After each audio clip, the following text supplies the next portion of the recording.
All right, everybody, and welcome to another episode of This Week in Hearing. I am thrilled to be joined by the great Andy Bellavia. Andy, thanks so much for coming on today. How you doing?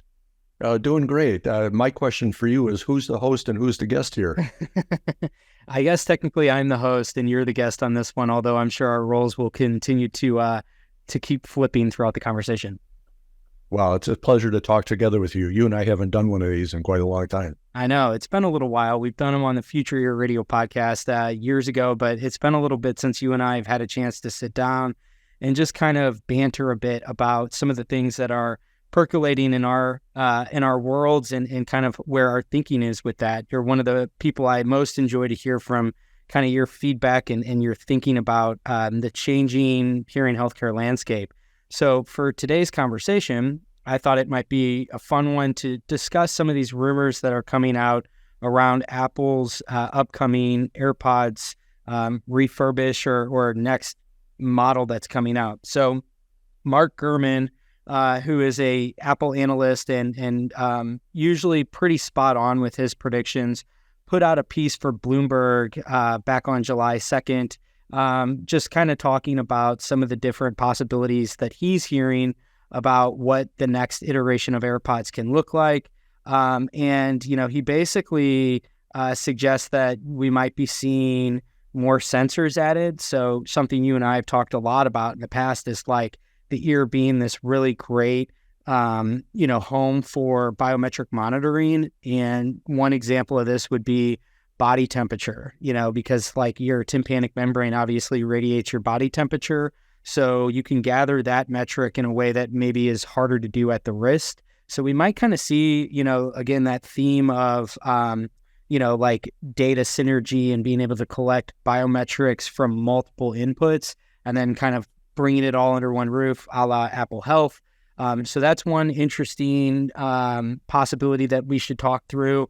And then I think also just this whole idea that they're moving further and further into the hearing health market. He said that separately, Apple is exploring how it could better position AirPods as a hearing aid, a $10 billion a year market that's ripe for reinvention.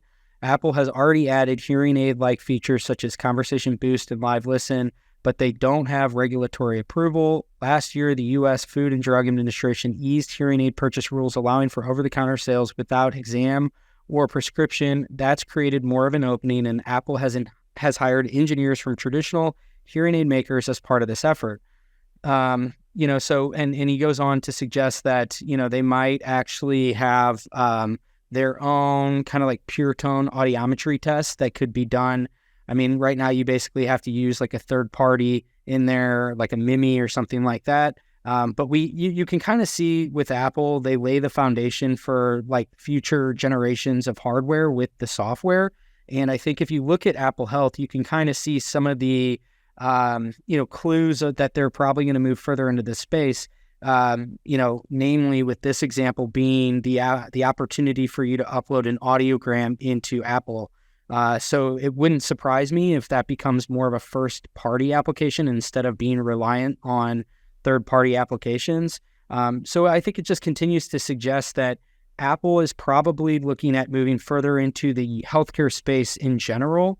It's wearables, I think that's kind of the big use case that they've landed on with both the watch. And then I think it's a possibility that down the line, AirPods become more of a health-based tool as they layer on biometric sensors and some of this different hearing healthcare features and functionality. So I just wanted to have you on. I think it's just kind of fun to think through what would the ramifications be. None of us know the answers to what Apple's actually going to do. It's just a $3 trillion company that I think is worth considering, especially with their AirPods offering. So what are your thoughts here, Andy, in terms of how do you see Apple progressing into the hearing healthcare space? And just like broadly speaking, what's your sense of what we can expect from Apple with regard to the hearing healthcare world? Yeah, that is, of course, the question everybody would love to know the answer to. And Apple doesn't do anything for no reason. So everything they do has a reason. And so when they integrated the ability to import audiograms from third-party apps like Mimi into Apple Health and then make use of it, that pointed to a direction. So in my mind, it's zero surprise that they would then develop their own hearing test app. And maybe it's initially just part of the hearing health ecosystem. In other words, you can already monitor your noise levels. You can see on the watch what the volume level of the music you're listening to with AirPods. And now you can get a hearing test. So you can basically have a complete, well, not a complete because they're not doing digits and noise or anything, but you're starting to get a hearing health assessment as well as tools for hearing conservation. No surprise there. The big question, I think, is whether they formally go into the hearing health space.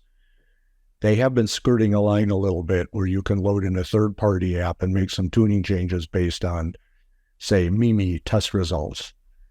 Does that skirt the line? We've talked about this before, when you can get third-party hearing apps installed or on devices which didn't start out as hearing devices in the first place. That's tough for the FDA to enforce. But was that a precursor to them actually doing over-the-counter hearing aids? So that's what we have yet to see. It'll take a redesign of AirPods. If you look at the existing AirPods, because they weren't designed for hearing, you can't get a lot of gain before feedback out of them. Different reasons why, but they weren't designed for that. And so you have conversation boost and just a little bit of, tone controls essentially. So what is the next step and what does it mean? I actually think, and this is something you and I can discuss, I think if they do true hearing features, over-the-counter hearing aid, if you will, I think it's more important that they come out of the closet on it and publicize what they're doing than the devices themselves. Because Apple has the brand power to change people's perceptions. Think about it, and I think even the Gurman article mentioned it, how when AirPods first came out, everybody made fun of the big stalks and thought it was the most ridiculous thing in the world. They changed everybody's perception. 100%. Stellar functionality, integration with their ecosystem, and the brand power to make people think that those long stalks were cool. They can do that for hearing. I think that's far more important than the actual numbers of people who buy it because it's an OTC hearing aid. When they tell people that addressing your hearing is something that all the cool kids on the block do, then it's going to change people's minds about hearing health.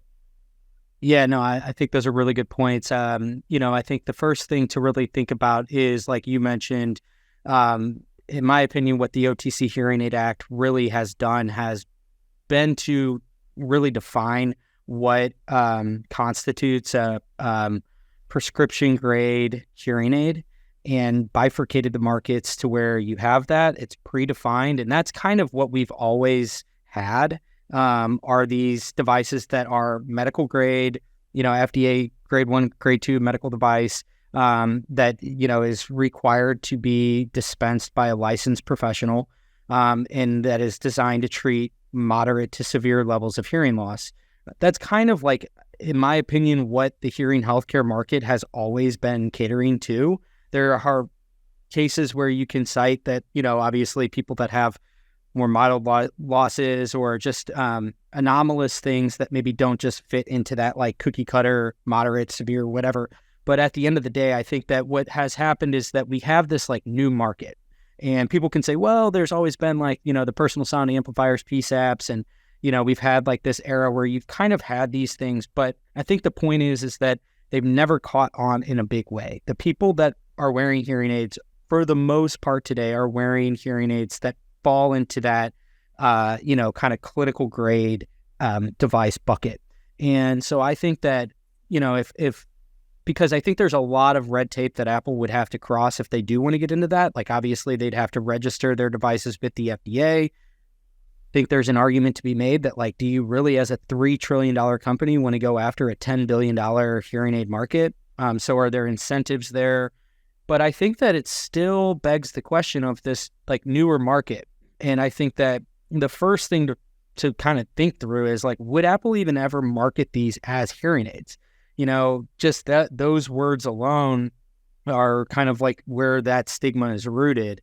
As soon as you say that, people have these connotations in their mind of, older adults, geriatrics, growing older, like those are the connotations that people have that have this stigma baggage, for better or worse. Like, that's just kind of the reality of it. And so for me, the way I think of it is like, if Apple did decide to just continue to kind of migrate further to the border of that clinical grade line and the thresholds associated with that, would they ever even position them as AirPods hearing aid version, or would they just be AirPods version 3 with audio enhancement tools like Conversation Boost? And I think it goes to what you were saying, which is, I think Apple has a big opportunity here to help combat the stigma associated with, treating your hearing loss, more or less. And I think that by operating in that end with the people that are going to be most, I think,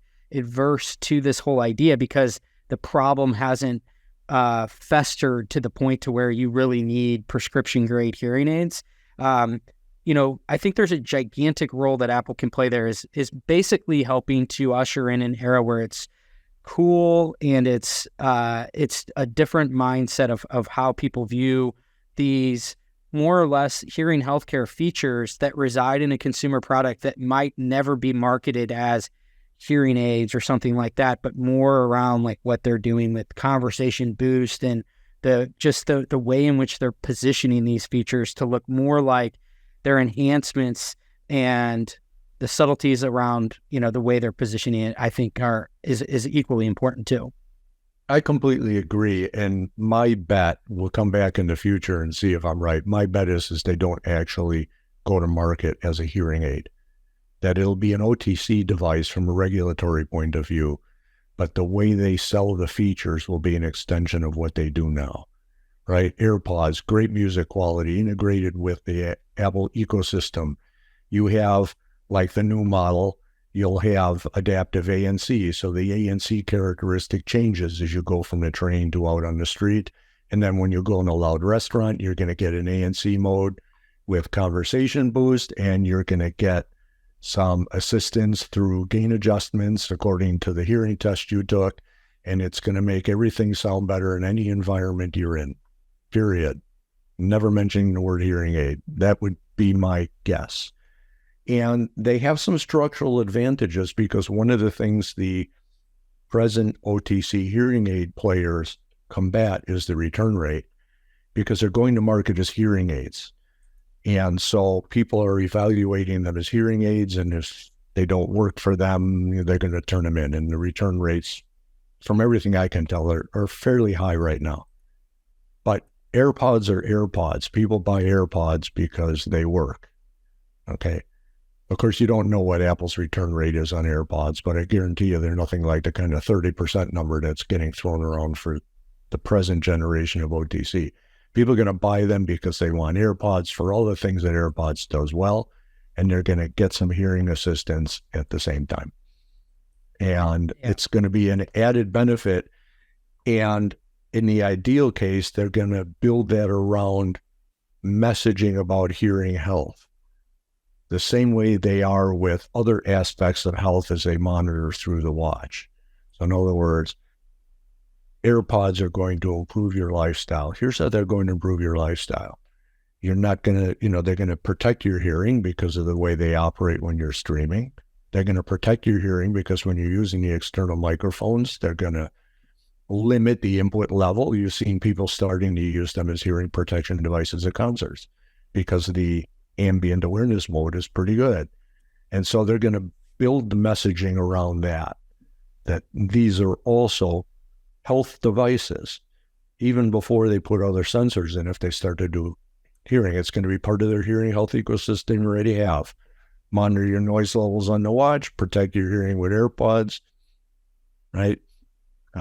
And improve your lifestyle by being able to hear better in noisy situations. That's my guess where they're going, and they won't be so overtly advertised as hearing aids, even if they are. Yeah, and I think that point there about kind of the adaptive ANC and those kinds of features, I think can be positioned, like you said, as health features. And I'm with you. I think that the ability to, whether it's just the AirPods or if it has to be done in tandem with the watch, where it can detect loud, sudden noises that it could, basically automatically turn on your noise cancellation to protect your ears, I think is actually really compelling. And I think that's just one example of that use case that we could see multiple iterations of it, where you're in a situation where it's detecting speech and noise, right? So you're at a loud setting, you're wearing these, and then it's got the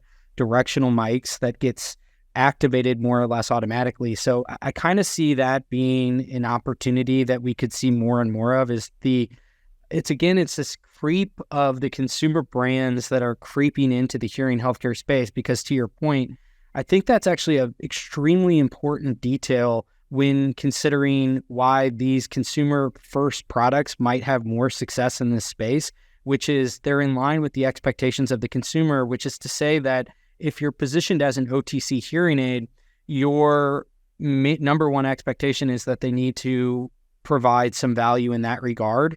Whereas with AirPods and some of these other consumer first products, the first thing that they're positioning toward is like the sound quality, the comfort, the fit for all audio that you're consuming on your phone.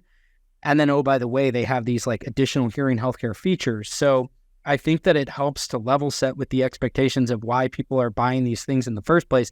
And it gives them more opportunity to creep into the hearing healthcare space because, again, in the eyes of the consumer, I think it's just like added gravy. It's like, oh, okay, well, I bought these things for this purpose. And with 3 subsequent software updates, it's now capable of doing, a handful of new things that I didn't even know were, there when I bought the device. So it seems to me that that's an important point to consider is like Apple has in a lot of these consumer brands, I think have a real opportunity to slowly migrate into the hearing healthcare space as an added bonus rather than be the primary use case that they're positioning you with. Because I think that can, if those things aren't executed, if those types of devices aren't executed flawlessly, that can lead to some dissatisfaction from the customer, and that might be the root of the return rate.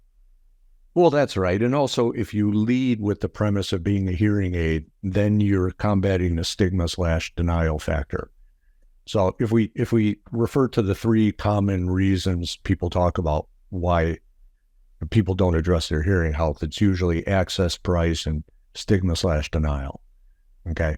And so when you look at some of the OTC hearing aids that have been done today, especially the ones that are coming from the traditional hearing aid companies, they're addressing the access issue because you can get them online, and some of them are even offering telehealth with an audiologist. So access taken care of, but certainly not stigma/denial if you're going with a RIC design that looks like a hearing aid. Just because I can get it online doesn't help that stigma or denial. You have to admit you have hearing loss, and you have to be ready to do something about it before you either go into an audiologist or you order one up. And not so much the price either. When you see some of these units near to or above $1,000, you're starting to get into the range where you can buy hearing aids at Costco and get them fitted by somebody. And so not so much price, a little bit, but not so much. Access is the big thing. But that doesn't crack open the market, because the other factors are equally important or as important. And until you get it all 3, we're not going to get at the vast number of people who could use some sort of hearing assistance but aren't getting it right now. And over time, I would say the traditional prescription hearing aid companies have not chosen to aggressively address that market. And so it's left to the consumer companies to do that. And I actually think it is a lifts all boats kind of situation, because if I get a pair of AirPods Pro 4 or whatever version has, true hearing features in it, and I get some improvement, even if, let's say, my hearing loss is already drifted into severe, because people are notoriously unable to determine their hearing loss level. So let's say they're already severe. They get some improvement. Now, maybe as they get used to them, they realize this is really good. I wonder what else is there. Maybe it's worth going to an audiologist to get this just so. But they're not going to throw away their AirPods in the meantime, because they still work like AirPods. They're really good. And their music quality still sounds better because they're getting it EQ'd for your hearing profile, and you can access Siri and all the rest. So I actually don't think it's a bad thing that the companies come in and truly and publicly build awareness for hearing health and the benefits of having your hearing loss addressed. So it's good for everybody when they do, but it's going to take that to really crack this market open.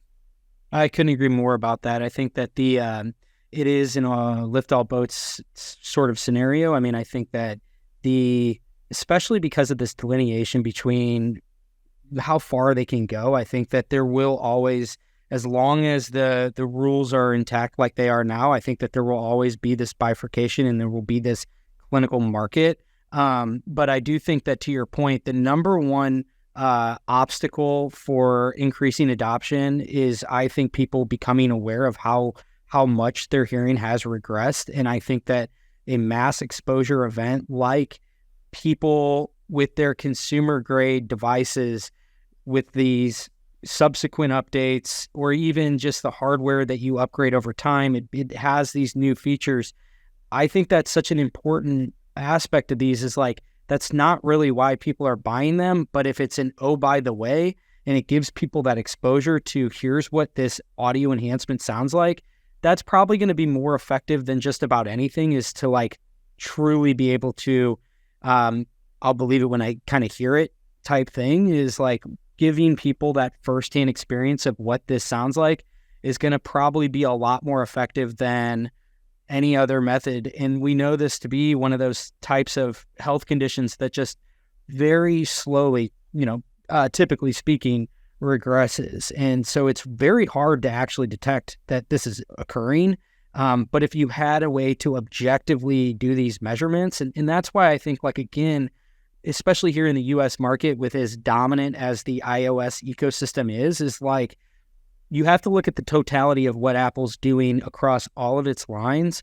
And, the wearable ecosystem is incredibly important to Apple's future, because it's essentially another moat for them to lock the user base in for a greater period of time, because the Apple Watch and AirPods just work seamlessly with the iOS handheld device. And so I think that, because of that, like, you can imagine a scenario where, as Apple Health becomes more of a hub for all of your different health inputs, and you can see this happening at the wrist right now, or with these rings, these third-party wearables, where a lot of that data is becoming accessible in Apple Health, and it's this like hub and this repository of data. I think AirPods will very much fall in line with that. And so you can kind of, I think, envision a scenario where Apple is a really powerful vehicle for people to, like, through these proactive notifications, it's like issuing a hearing test. And sure, maybe this won't be, up to snuff and at par with the kind of like clinical hearing test you would get in an audiologist's office or something like that. But even having a semblance of this to be able to objectively show people that what's happening on a longitudinal basis over the last 3 years across 24 tests, here is what your hearing profile has looked like. And we're seeing, this slight downtick of that. For me, like, that's the power that Apple could have in this, is to really motivate people to understand what's happening with their own bodies, and then like having the motivation with their own, kind of seeing, okay, here's what's happening with my data. Here's what it sounds like to have these enhancements. And to your point, I kind of think that is that lift all boats scenario, where people then are saying to themselves, I probably should have a professional go and check this out. Yeah. In because Apple is building this diagnostic/health ecosystem, it's perfectly in keeping for them to recommend the point where you get professional assistance, just as they do for your heart function. They're monitoring different parameters related to your heart, and they will tell you when they think there's something wrong that you should seek medical attention.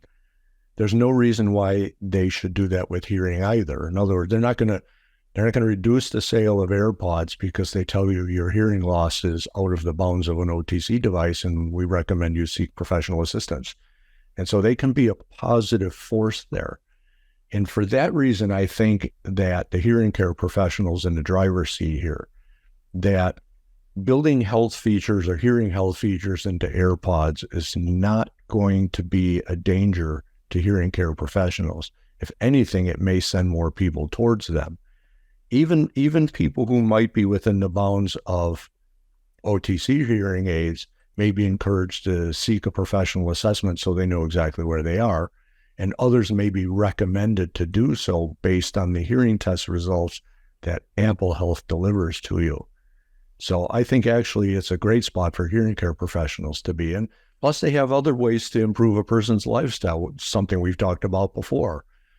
Traditional hearing aids like the ones I'm wearing, the music quality is not very good at all. Whereas AirPods music quality, especially if they then start to EQ the music to account for your hearing profile, the music quality will sound way better. And so that's an opportunity for a hearing care professional to say, look, you need these prescription hearing aids for conversation, but when you're listening to music, you can enjoy it a lot more if you use these devices. So there's a lot of ways that Apple's moves could potentially intersect with professional hearing care in a positive way. Yeah, I mean, just to go off that point, if you think about, you have like kind of two sets of audio that you're consuming on a daily basis. You have your ambient, physical, real world audio that you're just encountering on a daily basis. And then you have all this digital audio that you're increasingly consuming more and more of. And, I think of like one really intriguing possibility here is that Apple, by being the hub for your hearing healthcare profile, kind of brings to fruition this hope that has kind of been on the periphery here. And I know a couple companies that are striving to achieve it, which is to basically create a hearing profile that can be used on a variety of your different apps, Netflix, YouTube, Spotify, all of the different things that you're like using through your phone, your iPad, your smart TV, whatever. Like, what if you had the ability to have this profile in tandem with that can be the EQing of like what you mentioned there, where, it's the mixing of the audio itself and how it's being consumed through your AirPods is as much being done at the smartphone or at the iOS level than it is at just the hardware level. So I think that, again, I'm with you in the fact that I have a hard time imagining Apple will take it upon themselves to like full-blown move into the hearing aid market, the prescription hearing aid market. I could be wrong. Like maybe they have motivations there that are not being accounted for. Like they want to just get more broadly into the hearing healthcare space, and this is a good way to maybe cater to just like older adults in general, and maybe their interests are just broader. Maybe they're looking at how to redesign the Apple Genius stores in their just general footprint. It's really hard to predict these things. Like we don't know like what a $3 trillion company like that has the capacity to do. Maybe they just add a healthcare center to every single one of their retail stores. That could be a giant stretch right now, but in time, maybe something like that comes to fruition. But my point is that I think that we would be foolish to just completely dismiss Apple's role here. And to your point, I look at this and say, this is probably going to be a net positive, because I think all it does is it's going to bring a whole lot more people into the fold the further they get into this, because they're one of the very, very few companies that I think has the ability to change culture. And that seems to be actually at the root of what needs to happen in order to get more people here, is that we as a culture need to embrace treating your hearing more. And I think that it might require a big brand like them to kind of reimagine this in a way that people are willing to think differently about, like what it means to wear a device for those purposes, and trying to combat the stigma, from the consumer side up. Yeah, absolutely. We've come full circle to the beginning part of the conversation that the true value, if they move into the hearing space, is going to be changing people's attitudes about hearing loss. And other companies are at it too. As you mentioned earlier, I had Wint Kramer, the CEO of JLab, on and talked about their moves, because they've already publicly announced all their new earbuds will have a listening safe mode, so you don't exceed 85 dB when you're listening. They've got passive hearing protection devices, and announced 2 over-the-counter hearing aids, neither one of which are out yet, but will be before the end of the year, So we know they're publicly getting in the game, and they also have the ability to influence consumer behavior. So you have one company coming in for sure. You have the larger one, Apple, potentially coming in, certainly sending signals that they're going to in one form or another. And who else will follow? All these together are going to change how people think about addressing their hearing loss. Yeah, I couldn't agree more with that. So as we kind of come to the close here, any closing thoughts in terms of where you see the, kind of the rest of this year shaking out? What's on your mind in terms of this OTC space and the, kind of catering to the mild end of the market? Just broadly speaking, where's your head at with this space and some of the things that you're anticipating? Well, I think it's worthwhile to talk about a key difference between over-the-counter and prescription hearing aids is how people are going to wear them. Because many of the people who are in OTC territory feel they're fine understanding people in conversation. When they're one-on-one in a quiet setting, they can hear okay. So they're looking for situational help. And that leaves a big opening for consumer devices. And I would say this about Apple too. Current AirPods Pro, 5-6 hours battery life. And so to make that leap to 18 hours battery life, it's a huge development effort. Mm-hmm. And this is where the traditional hearing aid companies shine, because they develop the custom ASICs, the custom chips, specifically to be able to do discrete devices that run at exceptionally low power so you can go all day. That's a break point in the roadmap that I don't think Apple or the others are going to do when they can do so much good at the milder end with situational devices. So that's where I think it's headed. The JLabs devices, for example, they'll be situational devices. They won't be 18-hour devices, but they don't need to be. Listen to the music on the train, turn on the ANC while you're there, walk into the crowded restaurant, flip it into, restaurant mode. Mm-hmm. And all the while you're getting, milder end of hearing correction to assist you in various situations. Perfect. I think that's where it's going. And when these consumer companies come in, then I think we're going to see completely different set of messages. So that's what in the next, say, 12 months, I would say. I wouldn't necessarily put it before the end of the calendar year, but say in the next 12 months, when we start to see these things go to market and the messaging that goes around it, then it's going to be really exciting. I mean, I've already written in my mind probably 10 times the Apple commercial I would make if I was responsible for bringing hearing features and AirPods Pro to market. A variation of the current one where you see that, the hip person is walking on the street, listening to music. They open the door to a crowded restaurant. A clearly attractive person over there looks at them and they touch their ear, all the noise goes away, and, they greet that person. It all looks very cool and stylish. Boom, game changer right there. That's what I'm looking forward to in the next year. Yeah, for sure. And I that whole, you make such a good point because,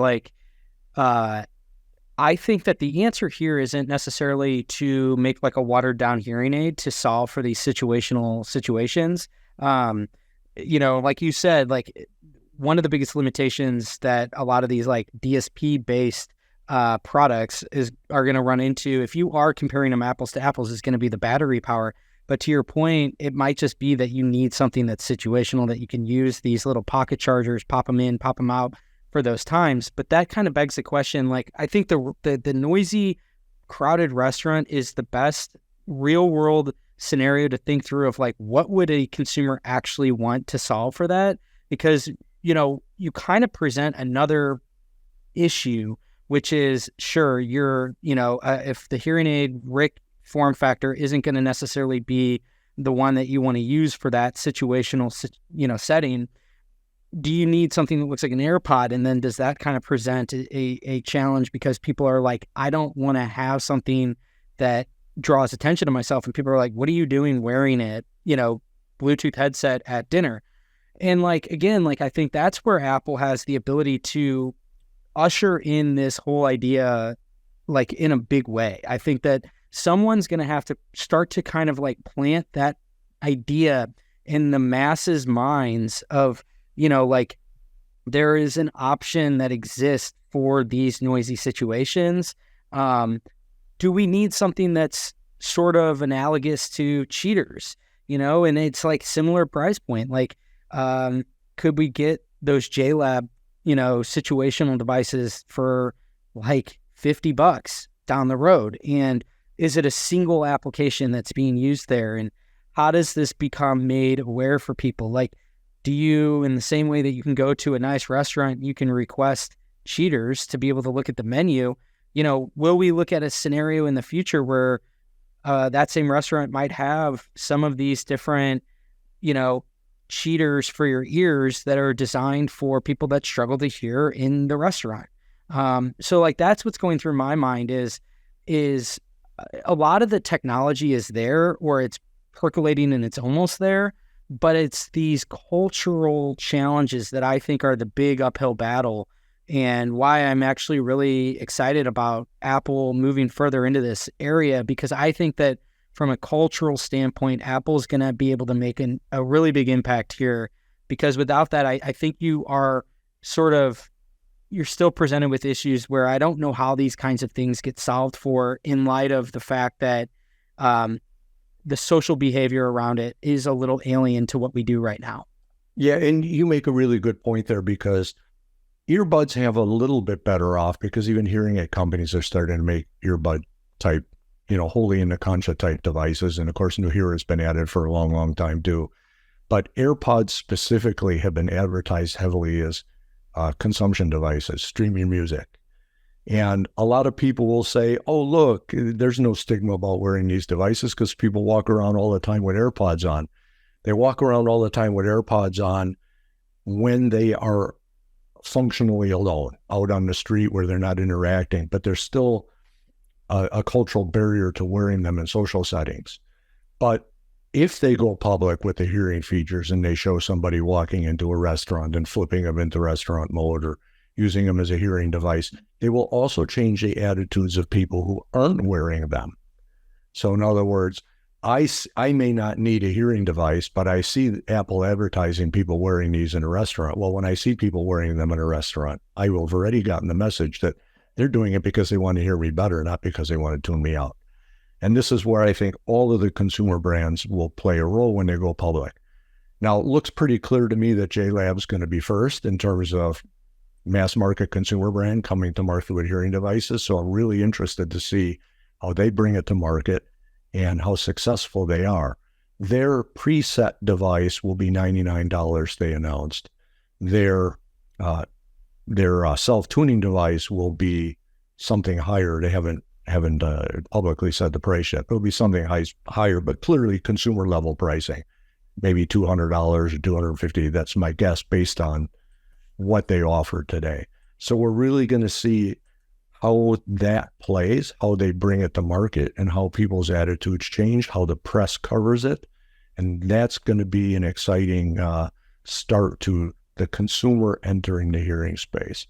And at $99, you start to think more globally. We've been talking about the U.S. with OTC, but when you talk about the global situation, it's going to take devices at those low price points, $99 and down, if you really want to drive into the global underserved market.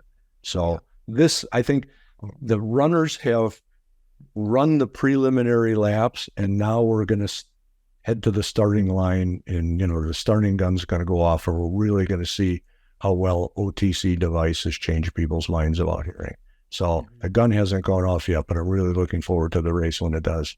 Yep, I'm with you. And I do think that it's yet to be seen if these will, over the course of time, we could actually see this, the whole notion that these are over-the-counter hearing aids might kind of fall by the wayside as they become more consumer products with added hearing healthcare functionality. Again, it's semantics, but I think this stuff really matters in terms of how it's positioned and marketed to the consumer, because I think that there is such a underlying level of stigma with this whole thing. And I think that what's most exciting to me is like, I kind of am starting to feel like I'm seeing the things come into focus of like maybe how we ultimately can combat that stigma, like broadly speaking. And I personally feel that it's probably going to come from these big consumer companies that from from the bottom up will kind of help people to rethink what these devices can be intended for, and all of the value that those things provide, so that people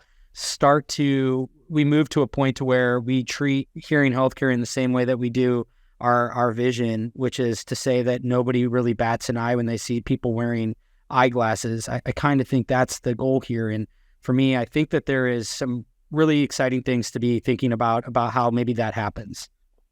Couldn't agree with you more. I think that's a great way to close off the conversation. Just what you said. Fantastic. Well, Andy, thanks so much for chatting with me today. Thanks for everybody who tuned in here to the end. We will chat with you next time. Cheers. Bye-bye.